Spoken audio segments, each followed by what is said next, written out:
guys, MrRoflWaffles here. This is your no-nonsense guide to the Ashes of the Damned Easter egg. Now, I'm going to talk about Gobblegums later in the video before we get to boss fight, but you will need to set those up before you begin your game, so I'm just giving you that warning now. For loadout weapon and for your zombie builds, you're probably going to want a long-range weapon for this one, so no shotguns, because those are not going to be effective in the boss fight. So, when you load into your game, you're going to start off by just activating the power as normal. So to remind you, that's grabbing Ted's head, driving to one of the two first locations, activating the generator, driving to Ashwood, activating that generator, and then attaching the Pack-a-Punch to the back of Tessie. Then when you've done that, you can drive back to whichever of the two locations you didn't drive to initially and do that generator as well, and then you'll have all those power generators turned on, which you'll need for the rest of your game. Then you're going to want to make sure that you've opened all of the areas of the map using Tessie to just break down all the walls between all the areas of the map. Now, at this point, there are two sort of separate paths of tasks that you can start to work on. And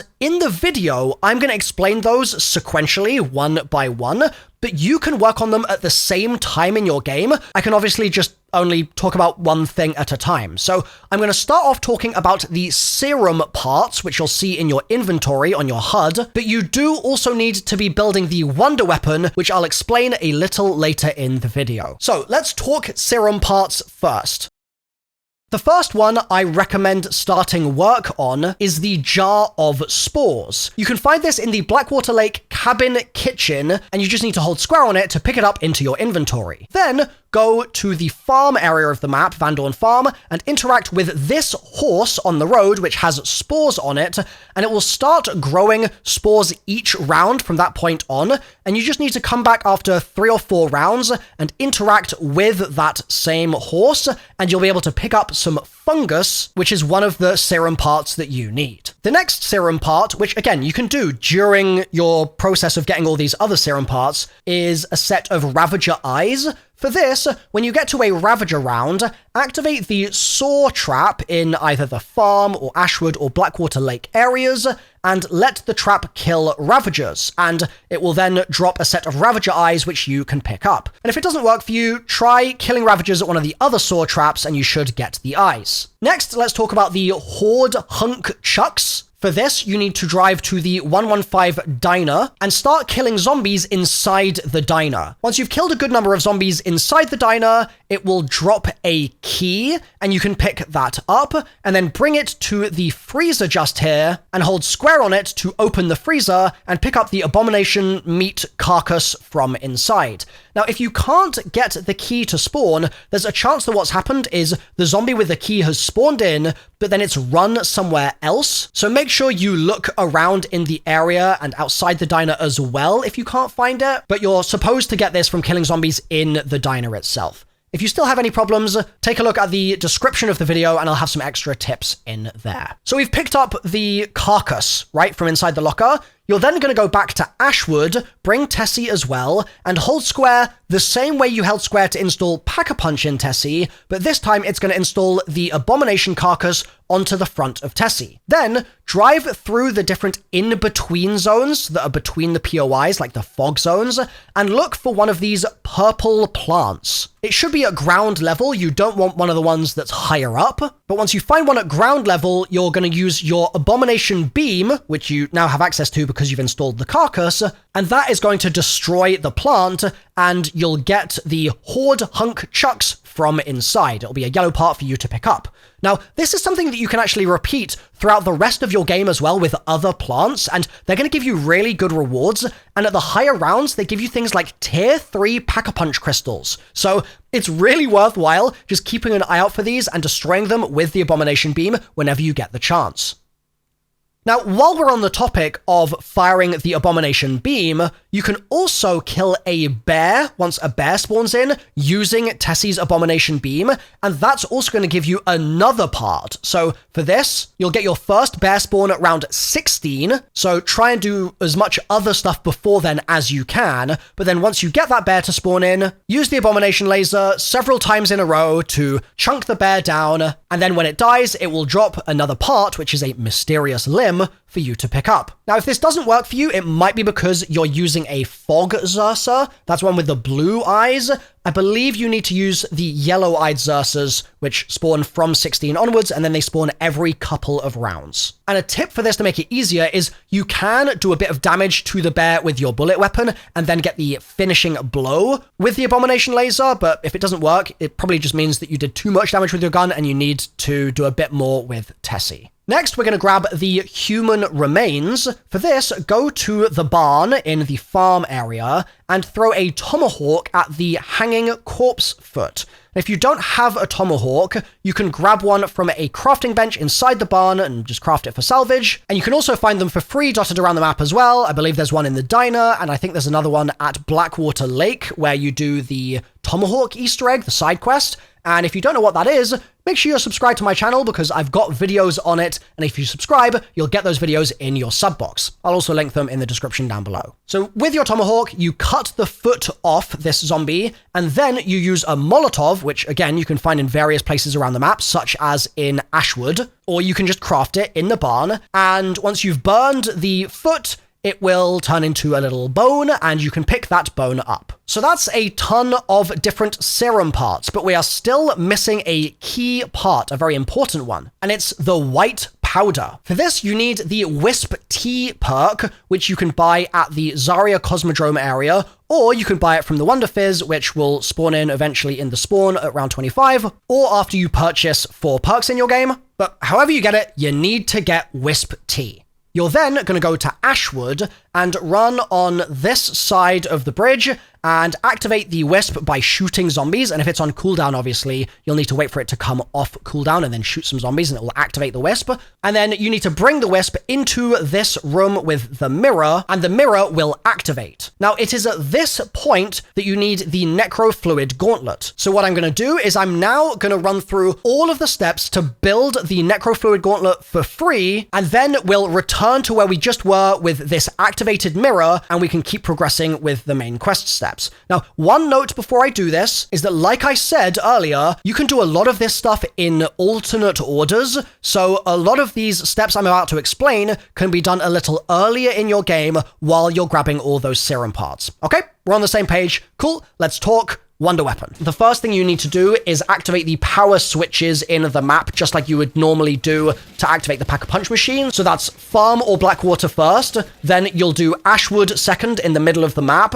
You'll finish activating Tessie with the Pack-a-Punch, and then you'll do the remaining power switch at either Farm or Blackwater that you haven't done yet. And then you need to come to this location here, and this seems to mainly start working around round 8 to 10 or 8 to 11. The Uber Klaus is going to spawn in from this Project Janus container in Janus Plaza. And he is very difficult to kill, so it's a good idea to make sure that you have done things like pack-punched your gun once before you try to fight Klaus, or you do things like upgrading your rarity and stuff like that. You can also use ammo mods to make your life a bit easier. I recommend using Cryo Freeze. That's something that Klaus is weak to. And Klaus is also weak to Napalm Burst. Now, if you don't get the Uber Klaus to spawn in, if you're confused why it's not spawning for you, try going to the next round and making sure that you get nice and close to that container. And you should see it, like I said, between rounds 8 to 12 or so. But if you still have any trouble, then check the description of this video and I'll have a little explanation there as to some extra troubleshooting steps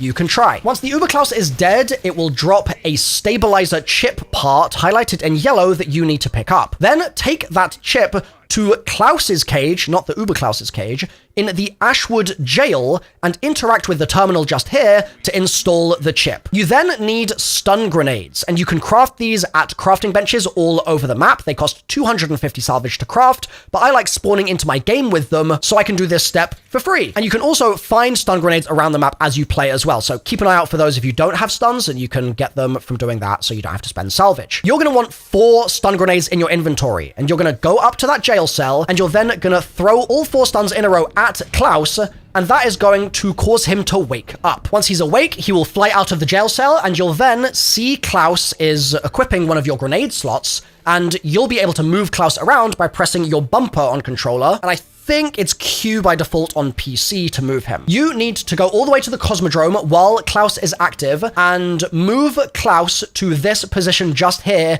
in front of this broken wall panel. Klaus will bash the panel, and that will mean that you can then go and interact with the panel. When you do this, it's going to start a little timer, and you need to stand inside the red laser that appears, and by standing in that and defending from the zombies that are attacking you, you'll see progress going up on the little bar in the corner of your screen, indicating that your retina is being scanned or something like that. If you're having trouble with this step, it might be because you've got other players also standing in the scanner. You need them to not be in the scanner, and you also need to make sure that you've taken a look at the scanner itself that's beaming towards you before you start defending from the zombies. And if you're not getting progress, again, just take another look back at it. But you'll have a bunch of purple zombies spawn, take them all down, and once completed, you'll then be able to pick up the canister from the little cupboard in the wall just here. Now, if you mess this up for some reason, for example, you ran out of Klaus time initially and you don't know how to get him to interact with the panel, you can go to one of the Klaus activation stations around the map and call him back in there once he is off cooldown, and his cooldown is a couple of minutes. So, assuming you've now picked up that canister from the red scanner, you're going to need to go to all the power stations around the map, so that's Ashwood, Farm,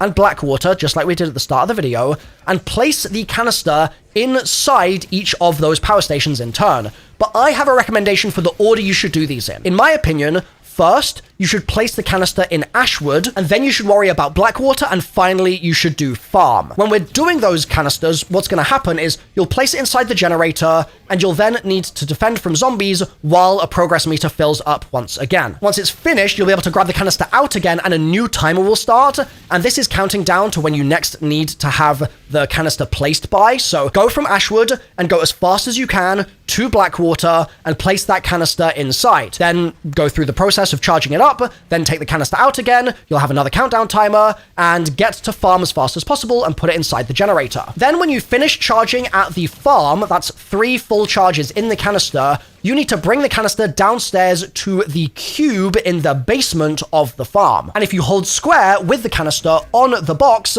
it's gonna take the canister from you, and you'll see that the box's appearance has changed. The next thing we're gonna do is use the jump pad between Janus Towers and the farm area, and while airborne, we're gonna look for the 3 red symbols on the barn roof. You should be able to see them nice and clearly here, here, and here, as I'm showing you in my gameplay. And once you've got those noted down, maybe on a piece of paper, or you've got them memorized, you're then going to go back to the farm area, and you need to go back to that cube, and on the front side of the cube, you'll see it's got an eyeball. Don't touch that side, but on the other sides, you'll be able to hold square and cycle through different symbols, and you just need to make it so that the 3 symbols that you saw on the roofs show up on the edges of the box. Thankfully, each edge of the cube has a different set of symbols, so there's no risk that you're going to accidentally put the same symbol in twice in a row. So just get it so that you've put all 3 symbols onto the box, and then go and hold square on the box's eyeball on the front of the box. That acts as you inputting your code,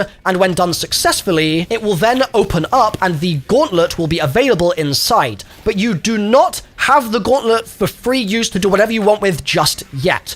You've still got one last step to do, and it's a little lockdown. This is basically the game's way of teaching you how the gauntlet works. So it's going to show on your screen that you can fire out that barb, like I said at the start of the video. You can recall the barb by pressing your reload button, and you can fire a barb and then cause it to blow up in place using your aim down sight button or your left trigger or what have you. And the way the game's going to teach you all this is it's going to force you to do it. So there's green blobs around the basement that you need to shoot with a regular barb, and then you just need to hit that reload button and it will recall the barb, and as it does so, it will destroy the little green blobs. Once you've destroyed all the little green blobs, you'll be able to leave, and you will not be able to leave prior because you'll be rooted in place on the sigil that appears on the floor. And so only once that's done will you actually have access to the wonder weapon to do with whatever you desire.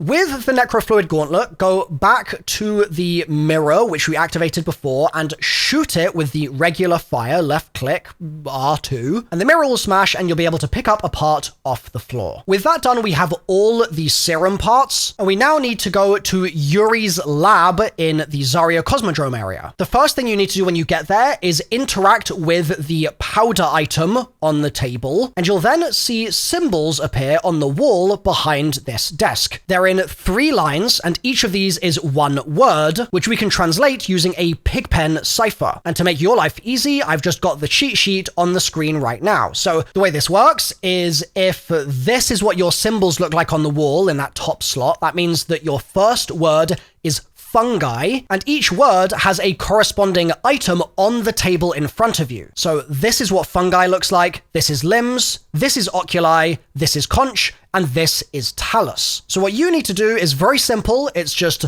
look at what your 3 words are top to bottom, and then hold square on their corresponding items one by one in the top to bottom order. Don't change the order around. Just look at your first line, hold square on that corresponding item, second line, that item, third line, hold square on that item. And once you've done that, you should get a red smoke effect around the canister in the middle of the table, and you'll have the option to hold square to add blood. Now, don't do this just yet, okay? I want to give you a warning first, but I also need to let you know, if it doesn't work, your character will say something like, oh, that sucks, and you'll have black smoke in the canister in the middle, and that means you need to try the step again on the next round. Make sure you're matching your words properly top to bottom, and make sure you're entering the corresponding items one by one. And if you have any further trouble with this, then the description is where you should look for some further tips. Now, the reason I needed to warn you is this is a very tricky step in solo. So if you're in solo, having an insta-kill Gobblegum available is a really good idea. And I'd also recommend anything that is going to add to your survivability. So if you haven't bought tier 3 armor yet, God forbid, for example, make sure you've bought it. And generally get prepared for a tricky fight. Casimirs also are very nice for this, and I'd also suggest having a full power with multiple Ether Shroud charges or a Frenzied Guard if you have that available as well. Although I know some people do like using Toxic Growth for this, just because it slows the zombies down, so pick what you feel most comfortable with in a confined space. When you're ready to do it, you're going to go into the room and you're going to hold square here to add blood to the contraption, and it's going to go into a short cutscene, and you're then going to start a lockdown in that room. You will not be able to leave until you either die or you finish the lockdown, and it's going to set your health to a much lower amount than your actual total amount of health. The good news is if you are in solo, the Necrofluid Gauntlet is going to give you a bit more health than you'd otherwise have because it overheals you, so that's nice, but it's still very hectic. So make sure you're using those Casimirs, and you just need to basically kill zombies as much as you can in the room, and their souls will flow into the canister. If you fail, try again the next round. If you succeed, you can then start working on your glowing keys. So for the keys, there are multiple spawns for each one, and there are 3 keys in total. And we're going to run through all the spawns now, so you don't have to go to another video or something, and I'm going to make your life super easy, or I'm going to try my best. The first key we'll focus on is the red key. The first possible spawn for this is in this T-Rex head, quite high in the air, in the area called the Order Graveyard, which is between Ashwood and the diner. And you should be able to see a little glow coming from it. If it's there for you, awesome. You're going to shoot it with a barb from the Necrofluid Gauntlet, and then you're going to hold down left trigger or right click to explode the barb, and that's going to suck the key straight to you, and you can pick it up off the ground. But if you don't get the red key there, you'll need to check the second spawn location, which is in the same zone, the Order Graveyard. For this one,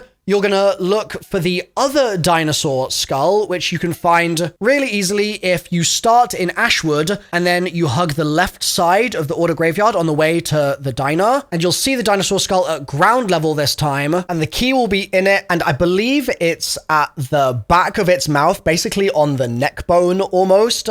Some people get this by shooting through the dinosaur's mouth and to the right-hand side. Other people get it from the angle that I'm shooting at here, where I'm kind of off to the side. I do a little jump, and then I fire my shot, and then suck, and I get my key. Now, I am aware that this is the most fiddly of all of the keys. And so what I would recommend you do is, if you didn't get red key location number 1, and you're not sure if you have red key location number 2, just check the next red key location that I'm about to show you first. And if it's not in location 1 or 3, you know that it is here, and you're going to need to try and do what I've done, or you're going to try and shoot towards the back right, like I said, through the dinosaur's mouth onto its neck bone in order to suck your key out. Like I've said through the video though, I'll put a little bit of extra detail in the description as well to try and elaborate on this, because I'm aware that this clip could be clearer. My apologies. If you don't get it there, the third red key spawn is most easily found if you start at the diner this time and then go back into the order graveyard and hug the right-hand side, and you'll find a Project Janus tank vehicle, and the red key will be just behind that. When you pick the red key up, it's gonna stop your health regen from working, and you're then gonna need to make your way back to Ashwood and enter the key into this device just here. So it's obviously gonna be a bit easier if your team can drive you there, or you've got friends to protect you, etc. Once you've entered that key into the device, you can get to work on your next key. And we're going to do the yellow key next. For this, the first possible spawn location is in the zone between Ashwood and the Cosmodrome. And in that area, you'll see a fallen radio tower, and the key can actually be resting on top of that radio tower. The second possible spawn location, if you're leaving the Cosmodrome and entering this area, it's on top of the building, just on the left-hand side. So it's right as you exit the Cosmodrome area. You'll see it nearby to the radar. And the third possible spawn for the yellow key is entering from Ashwood into this same area. You're going to look up and to the left, and it will be high up on the rocks. When you pick this key up, it's going to lock you to melee only. So again, it's going to be helpful if you've got teammates around to help protect you. You just need to go and put that key into the device that you can find in Ashwood. And that just leaves the green key remaining. The spawns for this are all in the ship area between Ashwood and Vandorn Farm. So head to the ship, and for this I really recommend having either Tessie with you if you're driving solo, or having a friend drive Tessie, because when you pick the key up, it's going to make you really slow. So having Tessie as an escape vehicle is really nice. So let's run through the 3 spawn locations. The first of them is inside this blue shipping container. It's a really narrow angle that you have to see it from, and it's just inside the slightly opened door. The second possible key location is in this window on top of the ship, and if you look through, you'll see it and you can suck it out and pick it up. And the third green key location is under the ship, inside it, and you're going to look for the 2 massive silver barrels, and then it's going to be to the left of those, and you'll be able to find it just about here. Like I said, it's going to slow you down when you pick that key up, so hop in Tessie, drive back over to the device in Ashwood, and hold square on it to enter your key, and that should be your last one. Now, if you are having any trouble finding any of these keys, maybe try finding a different color first, and then come back to the key you're having trouble with and search in the locations I've shown you. And if it's really not working out, make sure that you've at least tried doing it when you've flipped the round once. And then if you're still having trouble, check the description down below. But assuming you've entered all 3 keys into this device, it will play a little cutscene. Once you're out of the cutscene, you'll unlock the Wunderwaffe upgrade for Tessie. So go and pick that up and then install it on Tessie in the same spot we installed all the other upgrades for her, down in the garage. Once this is installed, you need to use the Wunderwaffe by changing seat when driving Tessie to shoot the floating ethereal clock, which is now in the middle of the Ashwood area. You can't look directly up with the Wunderwaffe, so you'll just need to make sure that you drive a little out of town, and that'll give you a good angle to shoot it with. Once you do this, it will stop the clock. And this next thing I'm about to explain, I wouldn't rush into doing because it's on a timer, so watch the next couple minutes of the video and then do it in your game. So once the clock is stopped, how this is going to work is you can use the Necrofluid Gauntlet and just shoot a regular shot at the clock while close by. You can't do this from really far away because it won't reach. And then use your left trigger, or L2, or I believe it's right click on mouse, to explode the barb in place. When you do this and you're close enough to the barb, it's going to turn you purple. and you're going to be purple for a limited amount of time,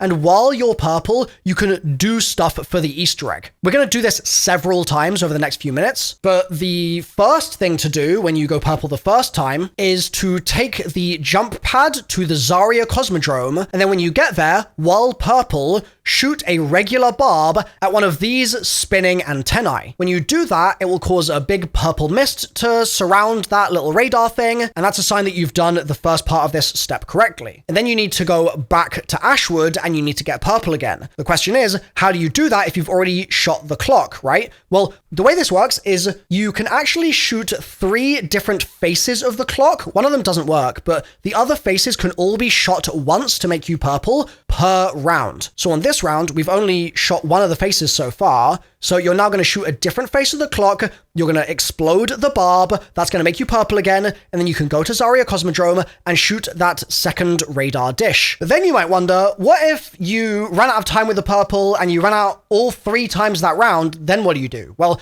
you go to the next round, you reshoot the clock with Tessie, that will re-stop all the clocks again, and then you can shoot those 3 faces once more to get purple, and you can keep working on the rest of the step. And this applies for all the other stuff we're going to need to do while purple for the rest of the Easter egg as well, because there's a few steps there too. So, going back to where we were, you're now going to want to go into the control room just here, and you're going to see 3 chairs glowing with souls on them, and 6 monitors above those souls, all blinking different numbers. There's also another set of monitors just to the right of you, and these are going to have more pigpen ciphers, just like we saw in Yuri's office before. The way this works is we'll use those right monitors to figure out what word we need to input, and then the numbers are how we input the word. So let's start with getting the word. You can have one of 4 words, either rocket, engine, launch, or weapon, and those right monitors will be blinking through 2 letters of your word at a time. So look at the cheat sheet that I've got on the screen right now, and if you see that it's blinking through the letters corresponding to a specific word, then that means that that's your word. This will change if you fail the step, so you'll need to recheck it each time, but for now, let's assume that you're just doing fine. You're going to go over to where the numbers are,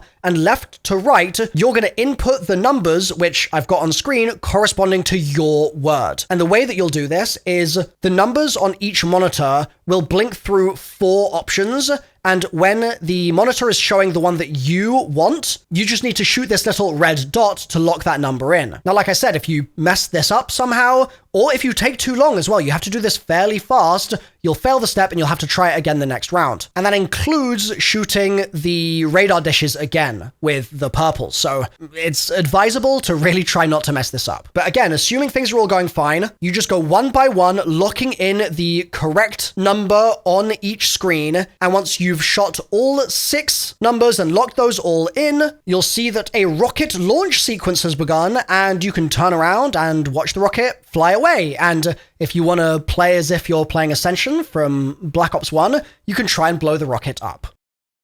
Now, once that's done, for the next step, we need lightning to be visible and spawning in over the top of the diner. And if it's not there for you, it might mean that you need to go a round or 2 rounds or 3 rounds, and that should then cause the lightning to appear. You'll see it spawn in maybe 15 seconds into the round. Once you see the lightning, you're ready to get cracking with this next step, but I want to warn you that there are multiple ways you can do this. You can either do it inefficiently over the course of several rounds, or you can do this basically all in one go. And so if you want to be more efficient, watch the next couple minutes of the guide and then start doing it in your game so you don't run out of time, because you will be on a timer. So the way the step works is that you're gonna have started a new round, so you'll need to fire the Tessie Wunderwaffe beam at the clock again to stop the clock, and then you'll go purple by shooting with the Necrofluid Gauntlet, just like you did with the radar dishes, and then you'll use the jump pad to go to the 115 diner. This is where all the lightning is striking, and if you stand here and you shoot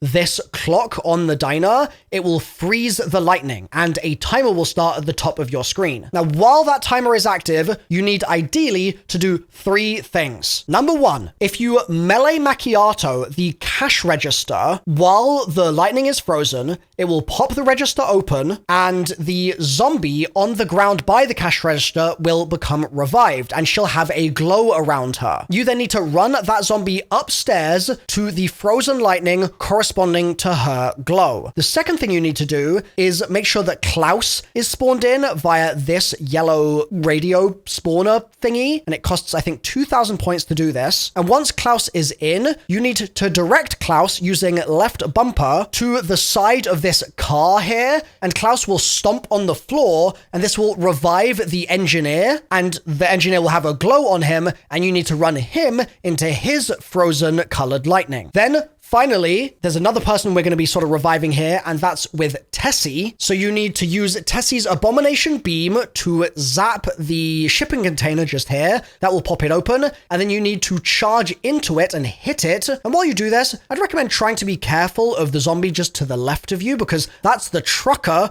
who you need to revive, and he'll get up and start running, and you then need to run him into his corresponding frozen lightning color. So that's 3 zombies that you revive 3 different ways, and then you run them into each of their corresponding colored lightning. Now that sounds like a hell of a lot of stuff to do in 1 minute, right? And that's because it's going to be much easier in co-op and much more fiddly in solo. So in solo, don't worry, you can just do this over multiple rounds. It's just that you won't have lightning every single round. So each time you get to the end of a lightning round, you'll then need to go 2 to 3 rounds in order to get lightning to spawn in again. However, if you're in co-op, it's a lot easier to just delegate tasks to different people, and you'll be able to get this all done all in one go a little bit more easily. So assuming you do get it done, the zombies themselves will start getting zapped by the lightning when you run them in there, and don't kill them while they're getting zapped because you need their soul to fly into the air. And also, if you accidentally kill one of the zombies while they're running around, don't worry, they will respawn during the step.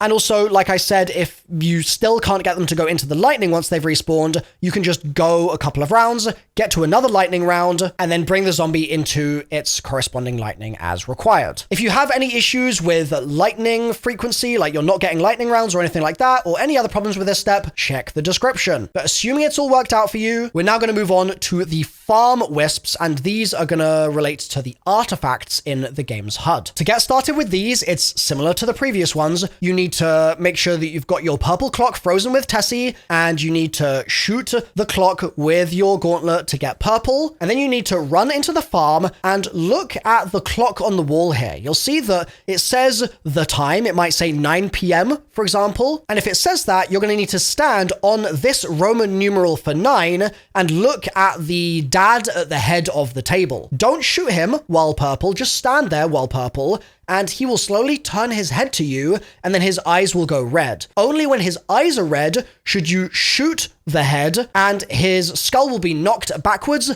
and you'll be able to get started on the next step. But what if you didn't have 9 p.m.? I'm not actually sure if this can happen, but if it does for you, if you've got 3 p.m., that's just the opposite side of the table, and if it's 12 p.m., then that's the head of the table behind the dad. And you can check with each one because the Roman numerals will be scratched into the floor. The only one that's not scratched into the floor is 6 p.m., which is opposite the dad on the table. But let's say you've shot the head back now while purple, and it's been knocked back. You can then just follow the route that I'm showing you in the gameplay here to pick up several parts. There are 4 of them, and we need to place them in 4 locations. So the first one is upstairs. You're going to hold square in the bedroom, and you'll grab a teddy bear's head. The second one is just here inside the mystery box room. Again, just hold square and you will pick it up. The third one is inside the barn. So come over here and we'll be able to grab this pretty spooky little part. And the fourth one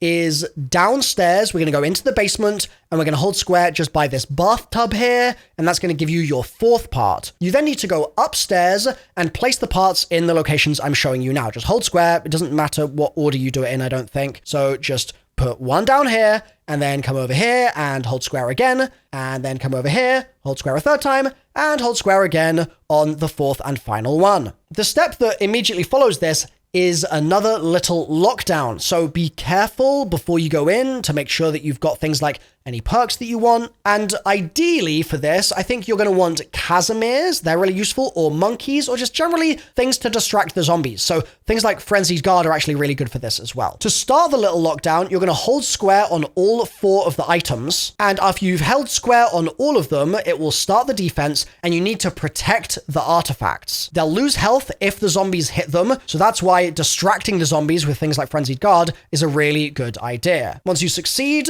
you will then get a little completion, and you can go to Blackwater Lake, and there'll be a soul just here on the dock. And you can hold square on that soul, and it will fly up to the pyramid. This is a sign that you're then ready to work on the Blackwater Lake Wisps, which are our final ones before we basically go to boss fight. So once again, we're going to go back to Ashwood. We're going to shoot the clock to go purple. And if you need to reset the clock because you're on a new round, remember to use the window offer from Tessie. But get purple, and then go back to Blackwater Lake and shoot the projector in this room here. When you do this, you need to be ready to immediately look at the projector screen, because it's going to show you 4 locations in an order that is unique to your game. So I'm showing you my order here, obviously, but your order might be different. And each of these locations corresponds to the location of a film reel. So I'm going to run through the locations one by one, but not in the same order that you have, right? Remember, you need to check your own order. And I'm just going to show you the real locations. For the view, which is of the front of the lodge, you're going to want to go into the building, up the stairs, quite close to where the power switch was, and you'll see the reel just here. But don't do anything with it just yet. For the location to the left of the lodge, just here, you're going to go inside the little hut, and you'll see the reel sticking out on the shelf. For the location on the right side of the lodge, you're going to go into this little building, and you'll see the reel on the ceiling, on the rafters.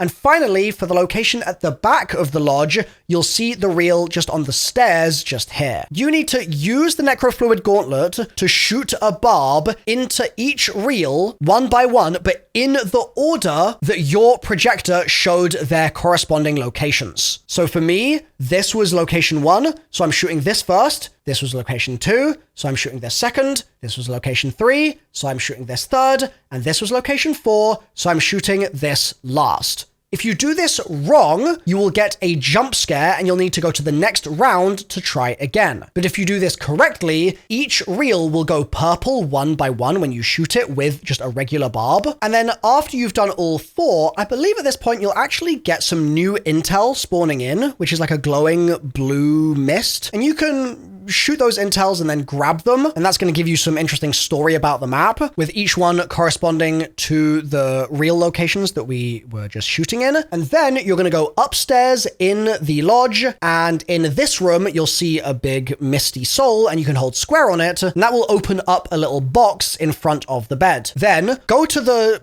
device that spawns Klaus in, I don't know what its name is, the multiphasic injector, and call in Klaus. And then go back into the room where you just were and direct Klaus to go to the box at the bottom of the bed. He will walk up to it, he will grab the glove from inside, and he will then walk over to the edge of the kind of walkway over here. Once he's there, if you hold square on him, it will initiate a vote for you to basically go past the point of no return. So this is the point where I'd recommend making sure your team have all the stuff that they need. Make sure you've got tier 3 pack-a-punch on everything. Make sure you've got your gold rarity. Make sure you've got Casimirs. Make sure you've got your gobbles. And this is where earlier in the video I said I'd come back to some gobble recommendations. For this boss fight really is a bit of a pain for losing your shields. That can be pretty annoying. And also just reviving your teammates, it can be very hectic. So things like shields up are really nice. Near-death experience is nice. Phoenix up is nice.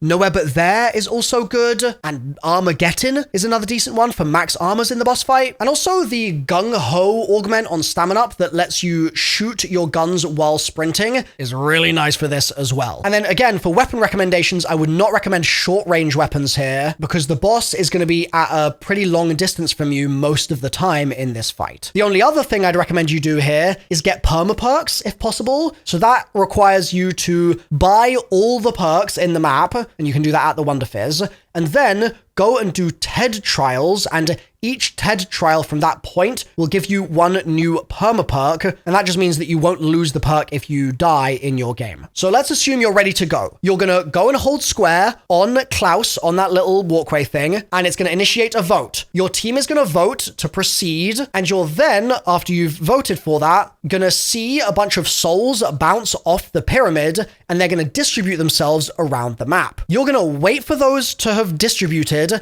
and then you're gonna hop into Tessie at Blackwater, and the first thing you'll want to do is start driving into the fog area that leads to Janus Towers. You're also going to want your team to come with you and to mount the Tessie turret while you do this, and to shoot the explosive mines out of the way so they don't destroy the car. And what you're looking for here is those souls similar to the one that we saw on the dock or the one that we saw at the foot of the bed a moment ago, but they're just going to be on the ground in this little connecting section before Janus Towers. And you need to find 3 of them before you leave this area. So drive around, you should see them on the floor, and when you see them, drive through them, you'll get a little sound, and then you need to look for another one, drive through it, and then a third, drive through it, and then you can leave this little area. You can drive to Janus Towers Plaza. Then I'd recommend going from there and driving to the farm. Keep your eye out for those 3 souls here once again. And also, you should be looking out for the green healing pods that will be on the floor, so drive over those if you see them. Then,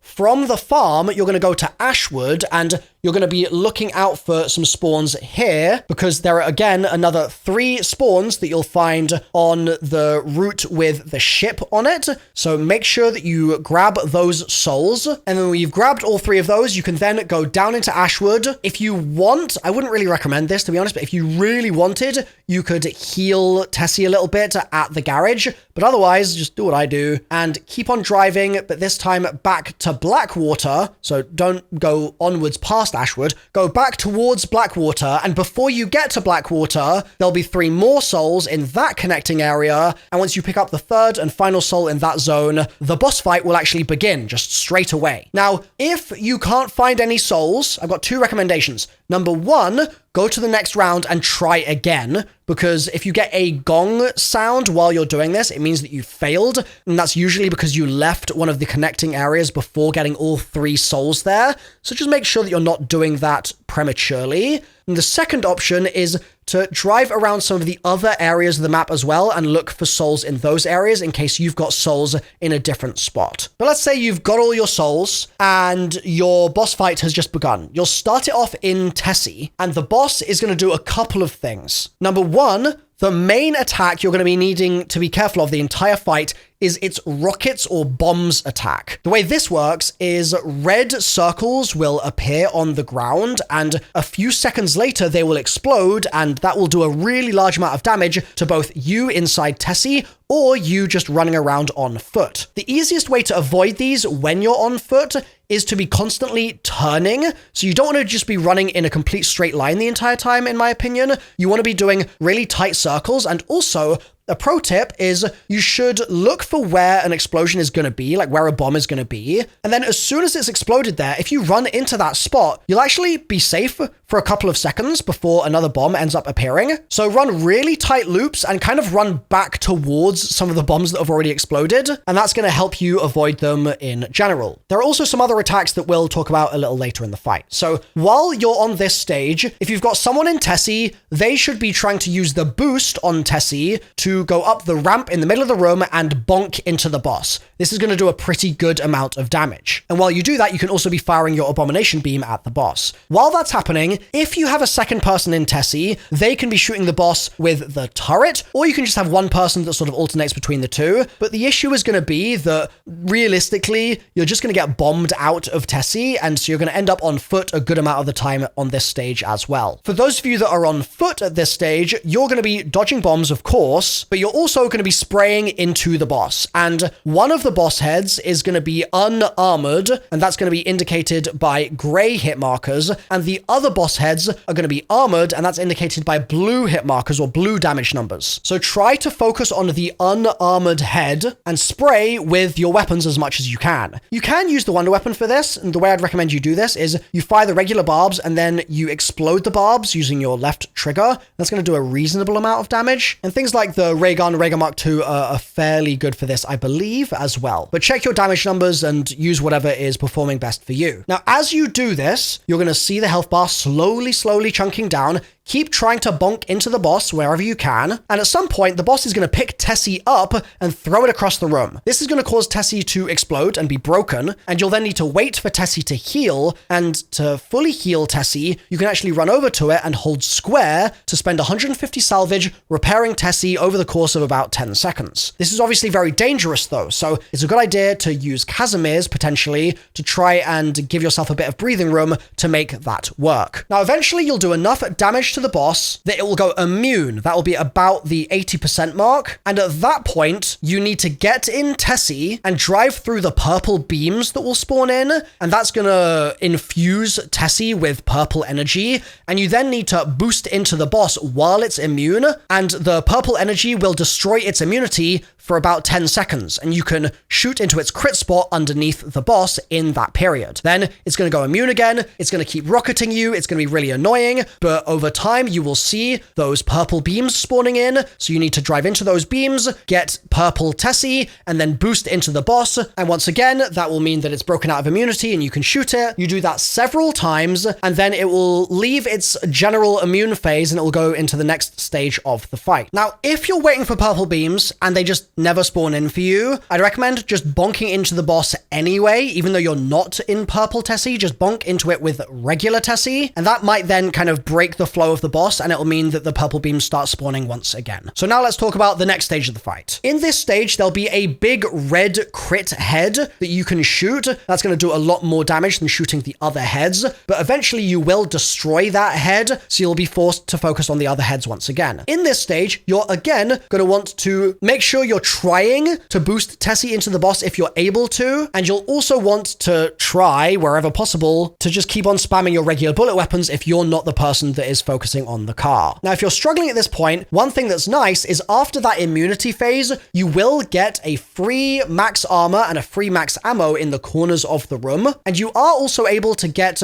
natural drops from zombies, which will obviously expire when they're on the ground, so make sure you grab the ones that are on the floor as soon as you see them, but the ones that are on the corners, you can sort of hang around and use them when you need them. If you start running out of armor, kill armored zombies, and you're more likely to get armor plates from them. Another thing that you will need to be wary of as the fight progresses is the boss's lightning beam attack. For this, its mouth is going to glow blue, and after about 10 to 15 seconds of charging up, it's going to fire a beam out that will basically insta-kill you if you are out in the open. And so you will need to stand behind a pillar or some other cover of some kind, and that will protect you while the boss is beaming. Now, you can use Tessie to boost into the boss while this is happening and interrupt it to prevent it from beaming. It's just very fiddly, so your mileage may vary. Be careful, of course. And as long as you're surviving and you're doing all of this successfully, once you get the boss down to around 35% HP, it's going to go immune once again, and you're going to need to repeat the same step as before, getting Tessie to go purple from the purple beams and then boosting into the boss. That will break the immunity. You do that several times, and then you'll go into the final phase of the fight. Make sure you're shooting that red crit spot at this time, and make sure you're being very mindful of the laser attack. And then at the very end of the fight, the boss will go immune once more, and it's again the same situation of rinsing and repeating, purple boosting Tessie into the boss, using that opportunity to shoot it while it's not immune, then it'll go immune again, you purple boost into the boss again once the purple beam spawns, and that's how you'll take the boss down at the very end. But where also you will have bears spawning, actually. I forgot about that. Bears will also be making your day even worse. So keep an eye out for those. I suppose if you want to take the bears down more easily, Napalm Burst is a good idea. That would actually just be my general recommendation, I think, for this boss fight. I think I'm a Napalm Burst enjoyer. But assuming you take the bears down and assuming you kill the boss successfully, you'll get a cutscene and the Easter egg will be complete. But this Easter egg is crazy difficult, especially the boss fight if they don't nerf it. It's really hard. So I've got two really important recommendations for you here. Number one is if you're struggling to just survive the Easter egg and you want to never die again and just get it finished, I've got a massive tips video linked on screen right now that will walk you through a bunch of steps in the Easter egg and make them all easier for you you, so it's definitely worth clicking through. But the other last thing before you go is just a recommendation that if you're wearing official no-nonsense merch from milomerch.com, that also gives you a 10% damage buff in the boss fight, so make sure you've picked up some of that as well. So click through to that tips video now, and I'll see you there.